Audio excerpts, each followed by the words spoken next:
Welcome back to the shop. So I've got some new upgrades coming into my shop here. So I'm going to be doing a bearing rebound test on my Vevor M60 Accio, however you pronounce it, Italian forge I got from Home Depot. It was like $289 when I bought it. And obviously I finished the top end of the anvil and the horn, brought it up to like 220 grit, and really got the anvil ready for some more work, things like making hardy tools. But I'm just gonna talk about its performance in comparison to my old anvil that I got started with after we test 3 different sizes of ball bearings in a rebound test to see if it can get about 80% of rebound at about a foot, even though this ruler is about 18 inches. We're gonna give it a shot. Here's the old anvil that I started with when I began. Oh. And you're going to be able to probably just about immediately tell the difference between this homemade anvil, which if you look closely is 3 plates of steel this way that has been ground out to an English anvil shape that way, a horn this way, plate welded on the bottom and a plate welded on the top. Now my father, when he did this without a lot of blacksmith experience, tried to weld a hardened edge with old flux rod on here from probably a diesel electric welder out the back of his truck while he was working for some oil companies. But I'm going to show you exactly why that doesn't work well, discuss that it is a usable anvil, and go over some of the basic things that you need to know when you're getting set up in your shop that I didn't know and I wish that I did. So here we go.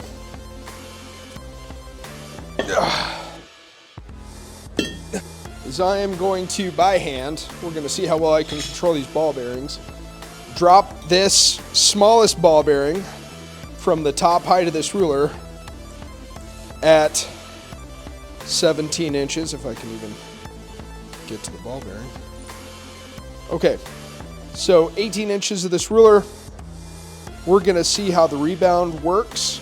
And then once we get to the larger size ball bearing, like obviously this ball bearing is like about 1/4 inch. I think the other one was 7/16 that I just bought at the hardware store. And this ball bearing is about 3/4 of an inch. And that's the largest one that I have or can find. And it has been burned out in a milling facility. So we're gonna see how well it tests. And I'm gonna slow that one down, like I said, in kind of super slow-mo. So here's the drop at about the center of the anvil from 18 inches.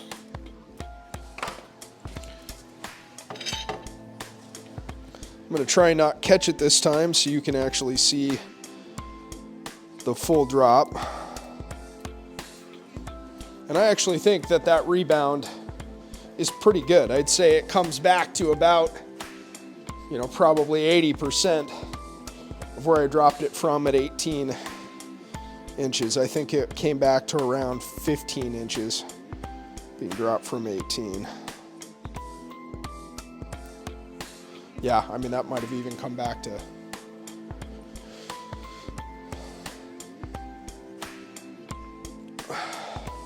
a full 17 inches there. So this anvil is hard, and I will say that there's currently some anvils out there that are from Vevor that are sold as a different brand.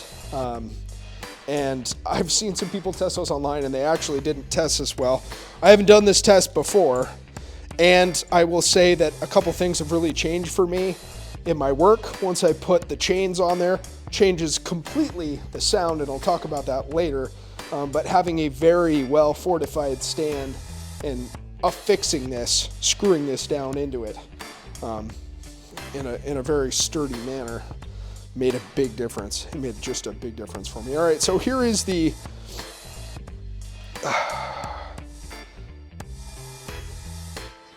7/16 bearing.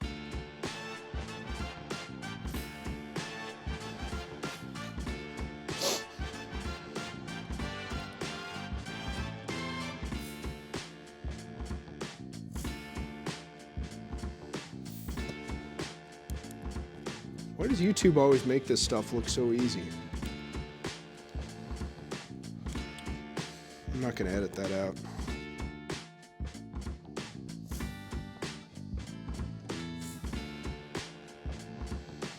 I'm sorry, I'm going to drop this 3/4 inch ball bearing in normal speed, and then I am going to drop it in slow motion, the ultra slow motion, and we're going to see how it rebounds. All right, from 18 inches.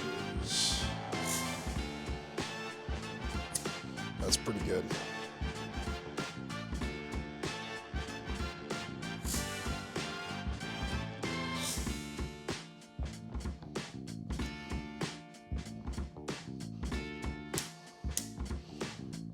Even the second bounce is still above 60%.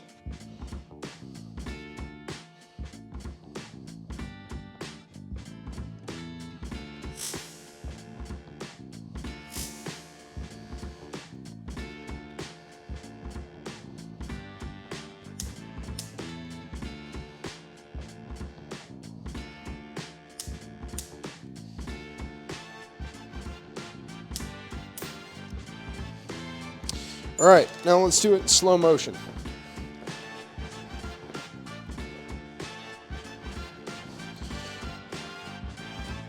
All right, here we go. Let's give it the test from 17-inch drop onto about the center of the anvil.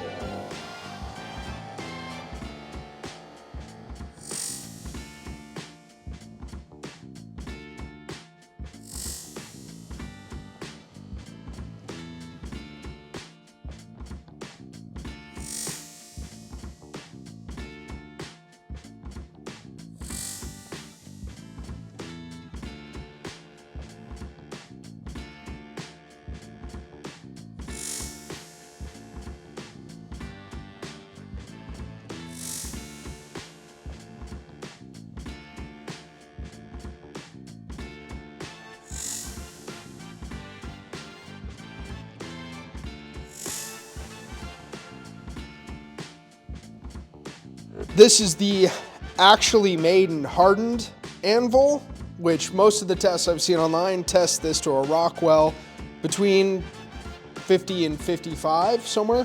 I'm going to bring in the homemade anvil and I'm going to turn it so you can see the rebound bounce even over here on the horn, maybe if I can get it to balance there, compared to this anvil fully supported by the stand the same way this one is, and this anvil underneath it. And you're going to see the difference of unhardened steel.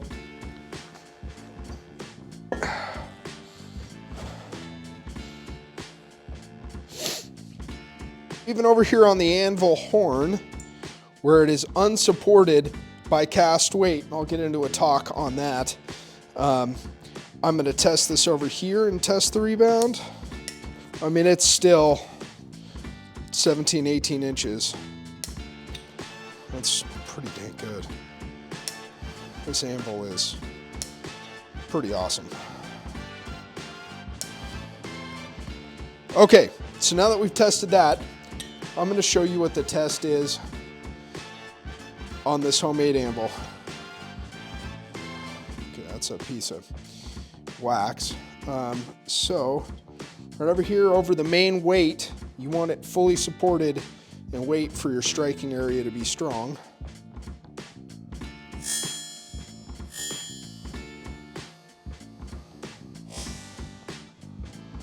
I think that should kind of show you the difference. Let's try a different spot on the anvil, maybe back here.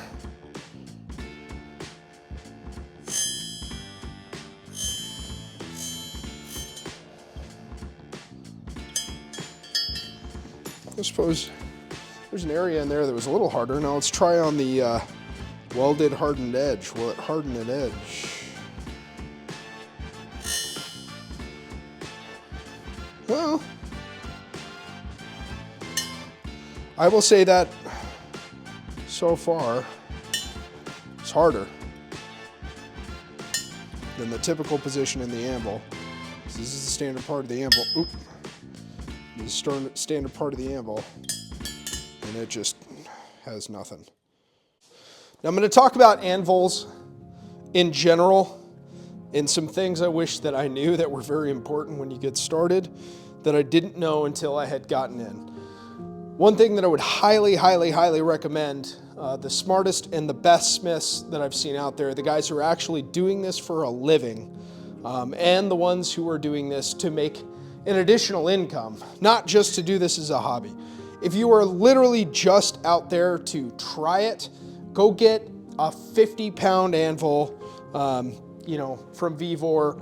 Order it on Amazon with a single burner propane forge. And if you already have a grill, use your propane tank from that to make it work. If they have hooked up the correct non-Chinese fittings, they'll work. My first Vevor forge did not. I had to do some adjusting. But if you don't have a grill, get a 25 or a 50-pound tank, you know what I mean, the slightly larger model, because you will go through propane quickly. But I recommend getting semi-quality steel. You can get some 1080 stuff off Amazon. So the supplies you would need is a small anvil, a striking surface, just a cross peen hammer, what they call an engineering hammer. This one from DeWalt is great because it has the rubber handle. When you get started and you don't have experience, you're going to miss and strike areas that are not where you meant to hit and swing, because you're going to be inconsistent.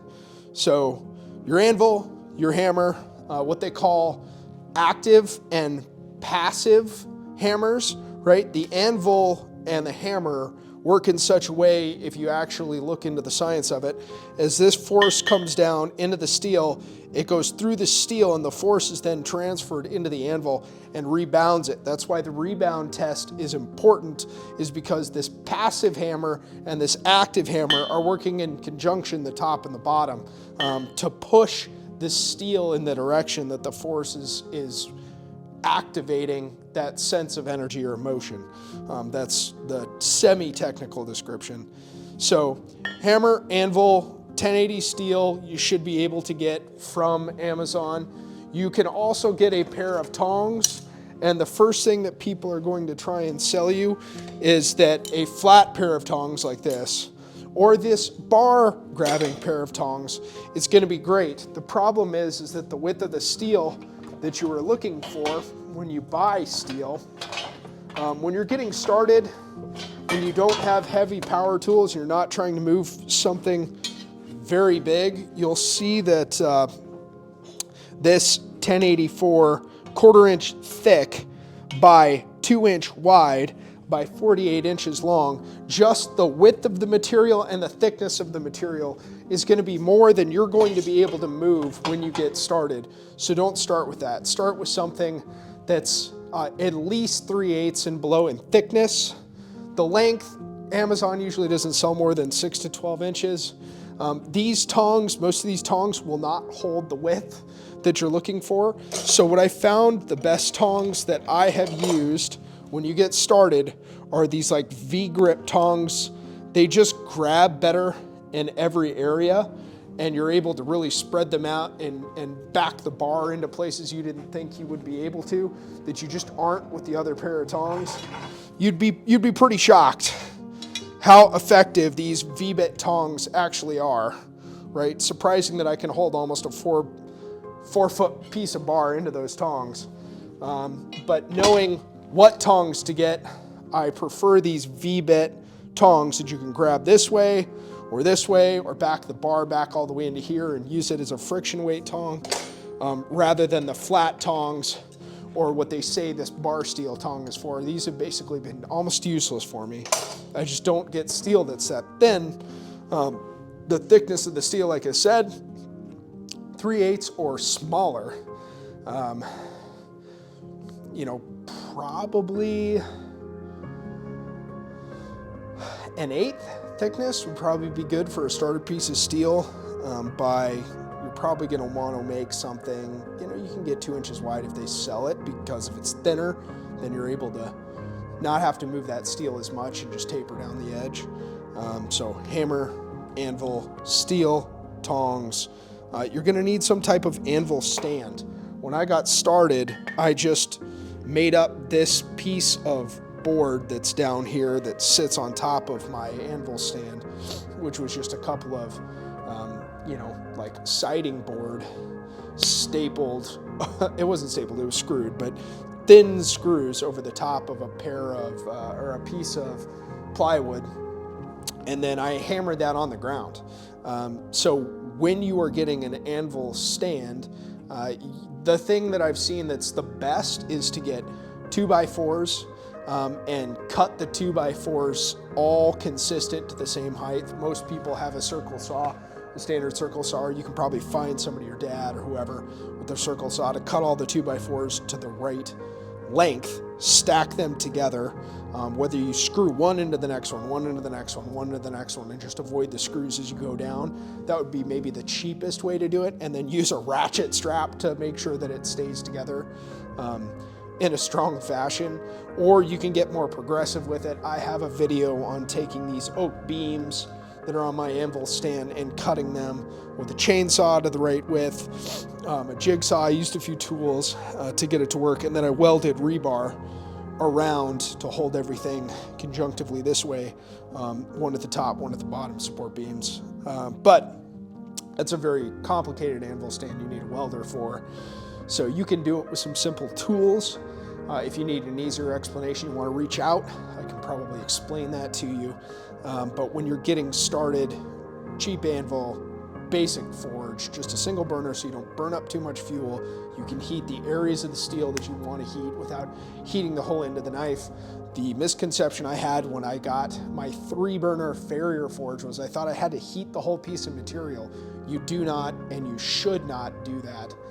The problem is if you get more burners thinking, well, maybe I'll need it, you don't really have a good way to block off those burners from the heat from one burner coming in and burning up the material above the venturi in your other burner, typically the control valve or the nozzle that they'll use like a MIG tip and then a hose, a plastic hose for. So just be careful when you start thinking about this stuff, understanding how great it is that we have access to propane forges is also entering people, new beginners, into a process that I best heard described by a master smith that said that forging is a controlled explosion, especially one with a propane forge. And I've noticed it even with the coal forge that I just recently built.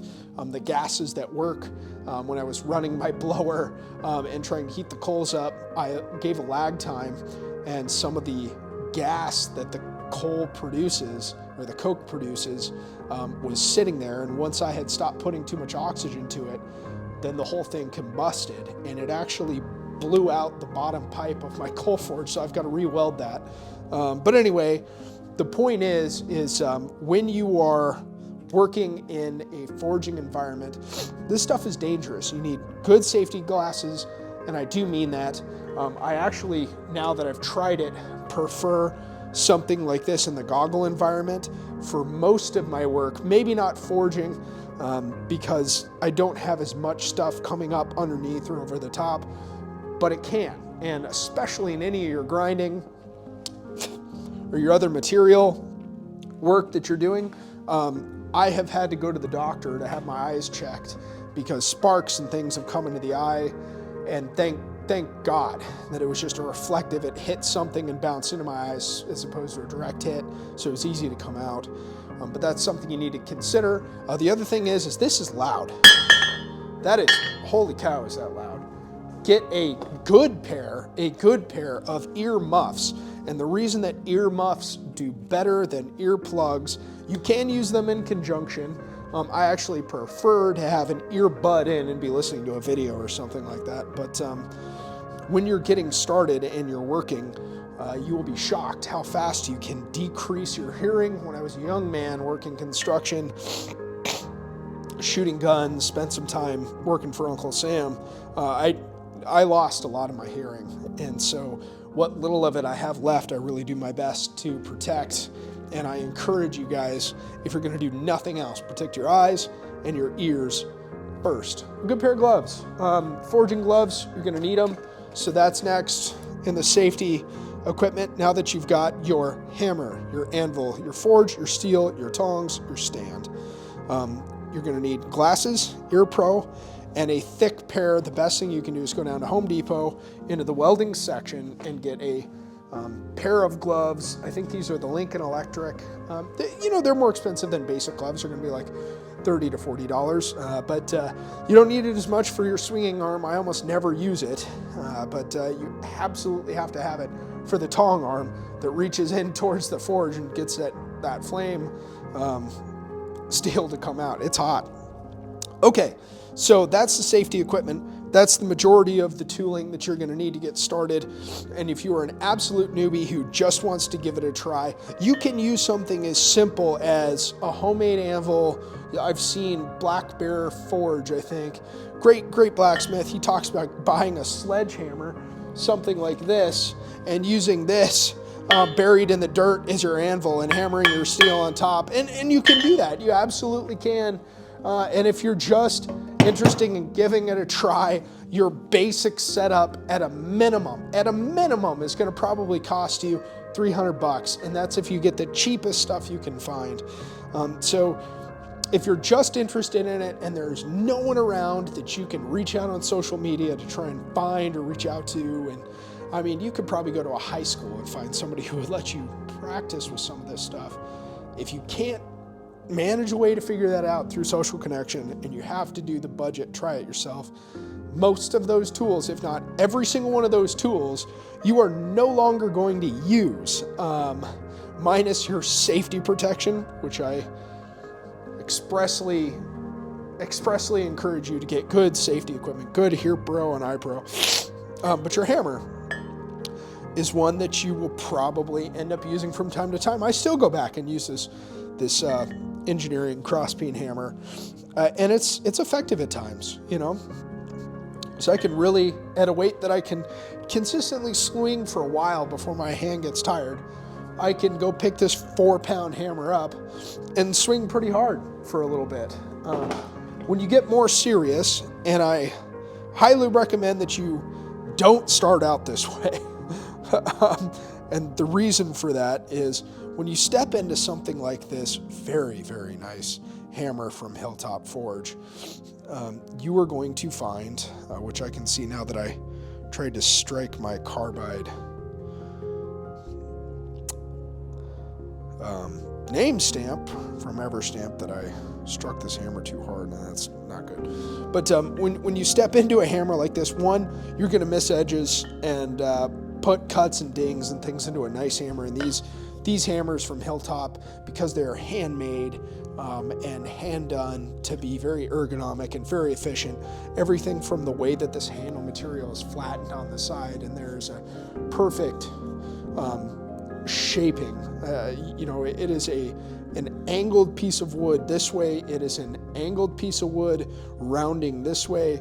They did an incredible job on this. The rounding is perfect. There is no obtuse hammer strikes that show up in your material, but you will abuse something like this unless you start out with something like this, because you don't know what you're doing, and then you will have I think I got this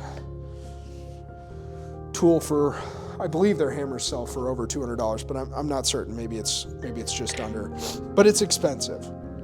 This is $35, and you need something like this so that you can get proficient at one task, and that one task is how to not wear out your arm, where you raise your hammer up and come down in the same spot as many times as you can. It's harder now because I'm trying to slow down my strokes, but if you can just come down in the same spot consistently in a pace where you'll notice that my arm isn't moving too much out of its position, and this isn't a right handle height, but what I'm trying to instruct you on is, you'll see newbies will start out a lot like this. Man, you're going to burn out your forearm. You will get tennis elbow. You will if you get too heavy of a hammer. So having a hammer that is probably 3 pounds or less when you get started in a cross-peen hammer style with a rubber or plastic handle that you're not going to shatter immediately, because you're going to miss your material, you're going to dent your hammer, you're going to dent your anvil, you're going to make mistakes. As somebody who swung an axe and did some hammer swinging before, I had a little bit of experience in construction, but I made some mistakes, and The other thing I wanted to talk to you about is once you get your stuff set up and you start getting more from the basic beginner entry, hey, I've tried it, I think I like it, I'm getting some more expensive tools, I want to get better at my skill. This is where the reading the books and those type of things really come into play on an important level. And that important level are simple things like, okay, what height does my anvil need to be? Well, you know what I've been told is that you take a position where your arm is not fully straight and it's not unnaturally bent. It's like where you naturally hang your hand with a little bit of an extra give. So right about there, that's the anvil height that you want. And the reason is that when you come up like this and you come down, the propensity of your strike, the maximum energy is exacted about here, where the hammer handle is about level back to your hand from where you get into a hammering position, right? So if I get into a hammering position, it's an athletic stance. Stance is important.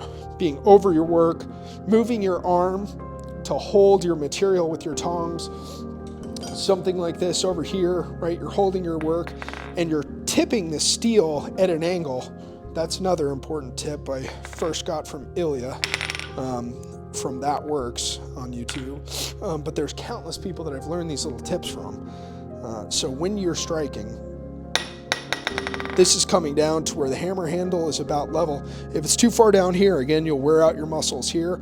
This is a perfectly ergonomic strike, and it is the maximum power exacted, just like if you're cutting wood. That is the power of the strength, is at the right position the wood can be.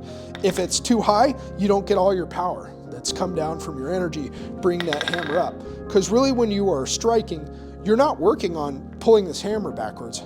You're just raising your arm. Right? Because it will bounce into that position, and all you're going to do is bring it up. You're going to bring it up in a way that when you start pulling your elbow down, you're pulling down to that energy starting, and then you're just tipping that wrist forward, and you exact that energy into your material. So striking in the right position, getting a good athletic stance. The stance is important, not wearing out your arm, being at the right height when you strike your material, learning where on the forge that you need to strike, how the horn of the anvil is used and what it is used for, and the fact that simply the maximum amount of energy is exacted in an anvil where it is fully supported by hardened steel or the majority of good steel in an anvil from its face all the way to the stand, and that stand is secured. Like having an anvil wrapped in change really reduces the sound. It improves the rebound, and you might not believe me, but I'm telling you, on the smaller anvils, it absolutely does improve the rebound. And it really deadens the sound. The other thing that can be done that will really quiet the noise is to put like silicone out of a tube, like basically caulking. You can get silicone caulking and put it under the legs of the anvil. Not serious thick levels, but just enough caulking to make that covered space between the wood and the anvil will help deaden it.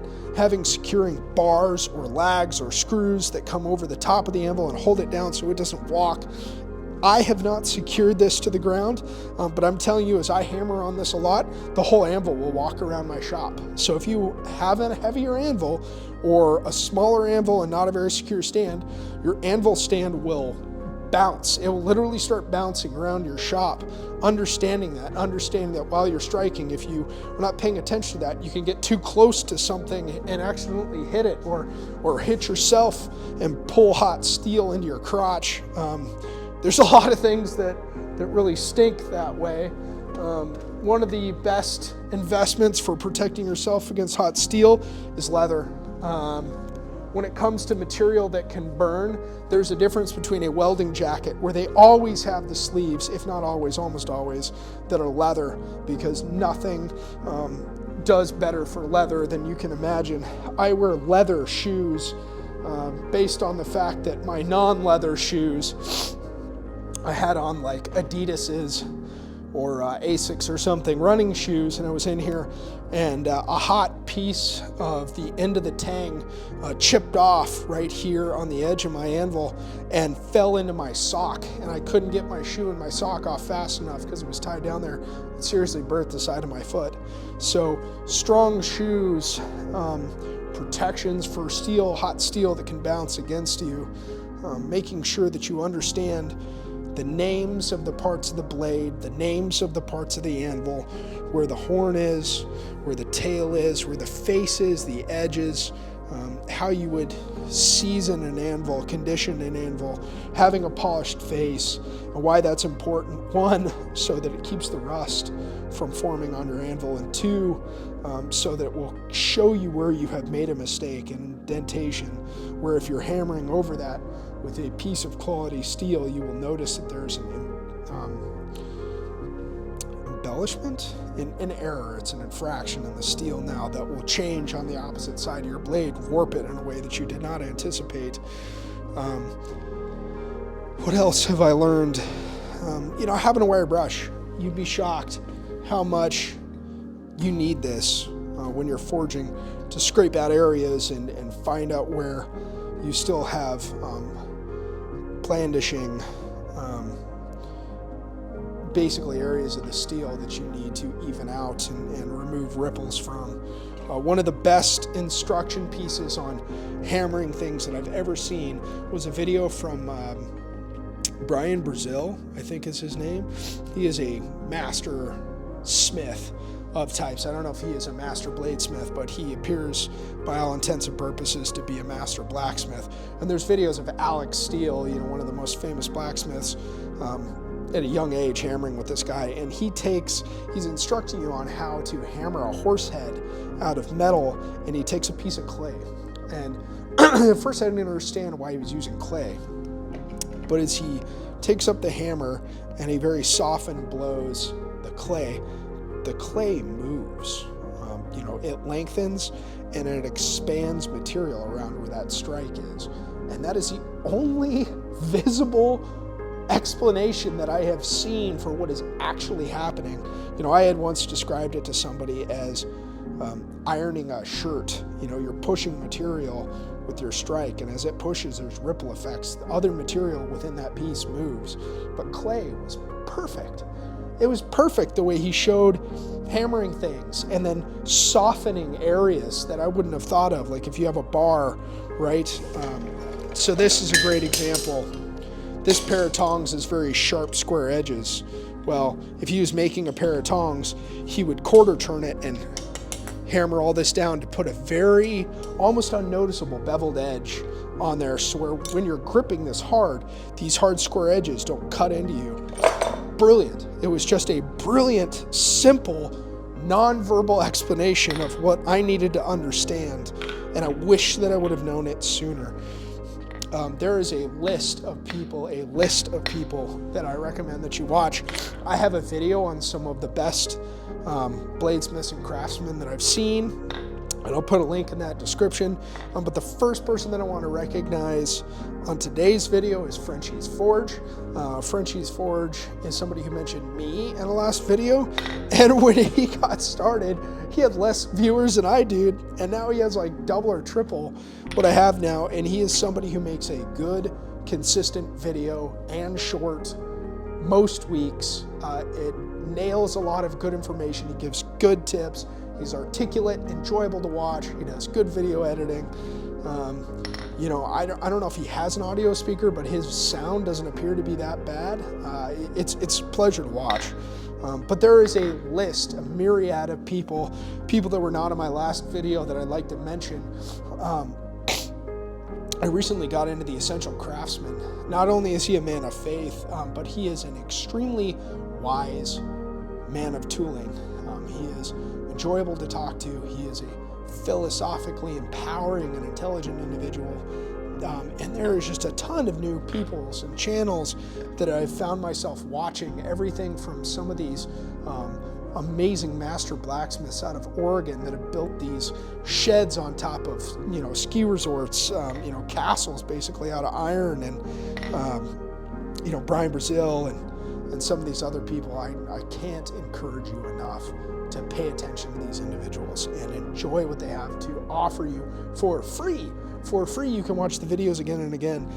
Kyle Royer was recommended on my last video, but Kyle Royer, holy cow, offers an online video course on bladesmithing, that it, number one, Kyle Royer, I think, in my opinion, take this for what you will, is the most ingenious bladesmith I have ever seen, and instructor. He is a quality instructor. His brother is an amazing videographer, and the way they both work to capture ideas and translate it into a usable piece of material is great. Neels Van Den Burg is another great one that started some instructional series years ago. His video quality at the time was probably great 10 years ago. The audio is a little hard and the video is a little hard now. And he doesn't offer online classes, but oh my goodness, if he would just redo that series, it would be incredible too. I love his video that he had from this one marketing company. It was like #inspire or something like that. Inspire to create. It was incredible.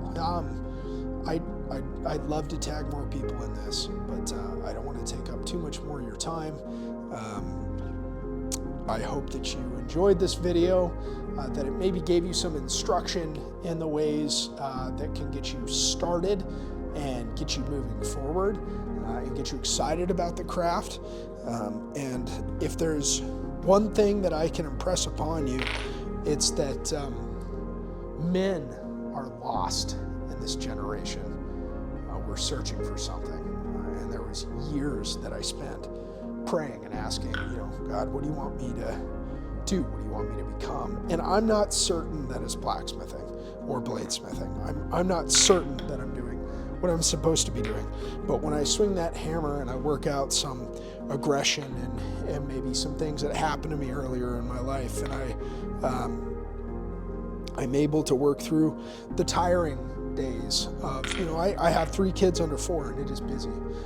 In the days where you just feel like you're in the rut of life and maybe a little uninspired. I have a wonderful family and a beautiful life, but there can be times that every man can feel some inner weakness, and faith is a big one. But if you don't have faith, I tell you what, nothing has given me more immediate sense of satisfaction, self-gratification, immediate result in what you're learning and doing for work, and development in your skill set that you can expand upon with free, accessible information that is exciting.